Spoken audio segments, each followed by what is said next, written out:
आदाब नाज़रीन, हम फिर से हाज़िर हैं आपके सामने एक अहम मौजू के साथ। और मौजू सऊदी अरब से जुड़ा हुआ है। सऊदी अरब की हज उम्रा की वजारत ने एक बार फिर वीज़ा पर एक नया ऐलान किया है।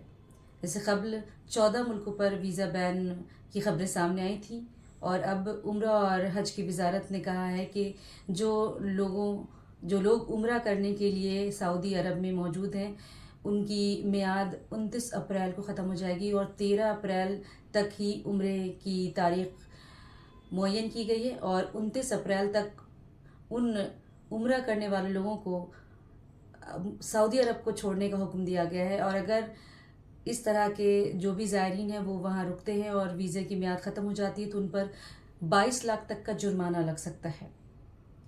आपको बताते चले कि हज की तैयारी के सबब सऊदी हुकूमत ने इस तरह के ऐलानात किए हैं। और क्योंकि पिछले साल जब हज के मौके पर भीड़ ज़्यादा बढ़ गई थी तो कुछ लोगों के हलाक होने की खबरें भी हमें मौसूल हुई थी। अब सऊदी अरब की हुकूमत पहले से तैयार है और हज की तैयारियों में मसरूफ़ है, और उम्रा के लिए जाने वालों के लिए अब एक गाइडलाइन जारी की गई है। इस गाइडलाइन पर अमल न करने पर सऊदी क़ानून के तहत जुर्माना या 15 साल तक की क़ैद की सज़ा हो सकती है। इस तरह की खबरों के लिए हमारे साथ बने रहिए और देखते रहिए हमारा चैनल न्यूज़ 18 उर्दू डिजिटल। और मुझे दीजिए इजाज़त। खुदा हाफ़िज़।